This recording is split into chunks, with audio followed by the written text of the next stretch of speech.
दोस्तों, हम अक्सर सोचते हैं कि विपत्ति सिर्फ गरीबों पर आती है, पर क्या आपने कभी सोचा कि जब एक राजा के सिर से ताज छिन जाए, जब महलों में रहने वाला सड़कों पर आ जाए, तब उसके मन में भविष्य की कितनी बड़ी चिंता होती होगी।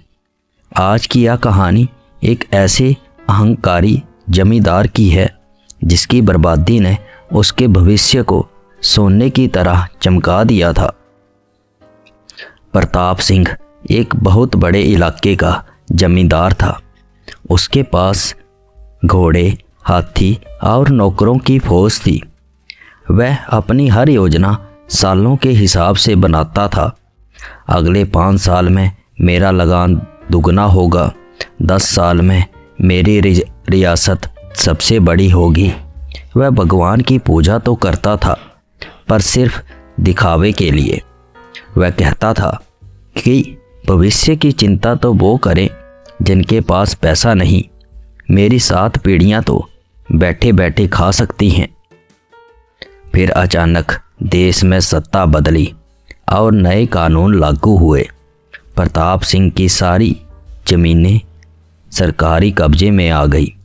उसके वफादार नौकर उसे छोड़कर जाने लगे। जिसे वह अभेद्य किला समझता था, वह एक कानूनी नोटिस से ढह गया था। प्रताप सिंह सड़कों पर आ गया। वह भविष्य की कंगाली और बेइज्जती की चिंता में गलने लगा था। वह चीख कर मंदिर में कहता है कि प्रभु, क्या यही आपकी योजना है? महलों से निकालकर मुझे धूल में मिला दिया। अब मेरा बुढ़ापा कैसे कटेगा? लोग मुझ पर हंसेंगे।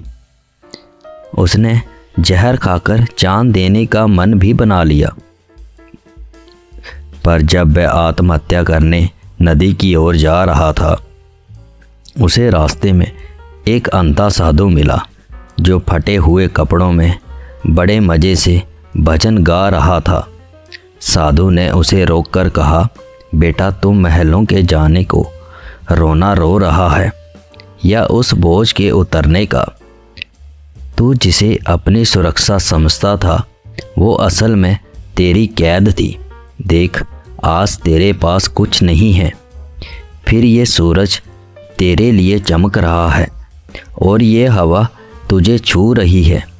क्या तुझे बनाने वाले ने तुझे अकेला छोड़ दिया? प्रताप सिंह को बात चुभ गई। उसने पहली बार आज को देखा।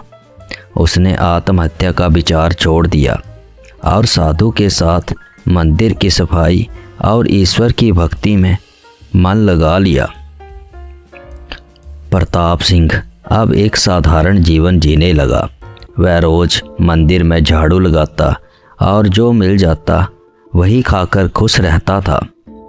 फिर एक दिन मंदिर के पुराने कुएं की सफाई करते वक्त उसे एक बहुत पुरानी दीवार के पीछे एक गुप्त गुफा मिली। वहाँ कोई सोना चांदी नहीं था, बल्कि सैकड़ों साल पुराना हस्तलिखित ग्रंथ और आयुर्वेद की दुर्लभ पांडुलिपियाँ थी। प्रताप सिंह ने उन ग्रंथों को पढ़ा और उन जड़ी बूटियों का ज्ञान लिया। उसने उन दवाइयों से लोगों का मुफ्त इलाज करना शुरू किया। उसकी ख्याति इतनी बड़ी कि दूर दराज के लोग उसके पास आने लगे। सरकार ने उसे उस क्षेत्र का सबसे बड़ा आयुर्वेदिक केंद्र बनाने की जिम्मेदारी भी दी। आज प्रताप सिंह के पास पहले से कहीं ज़्यादा इज्जत है, पर अब उसके मन में अहंकार नहीं है।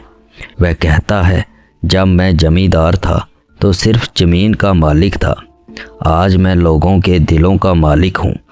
भगवान ने मेरा महल इसीलिए छीना क्योंकि वे मुझे मसीहा बनाना चाहते थे।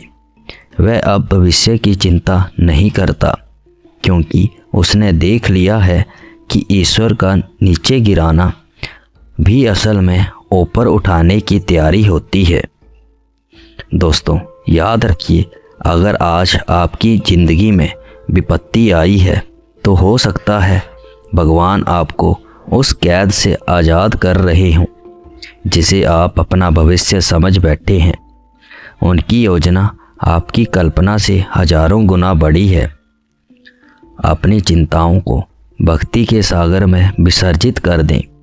जो ईश्वर बिना बोले आपकी रगों में खून दौड़ा रहा है, क्या वो आपके कल का ध्यान नहीं रखेगा? कल की फिक्र छोड़िए और कहिए, प्रभु आपकी इच्छा ही मेरी मंजिल है।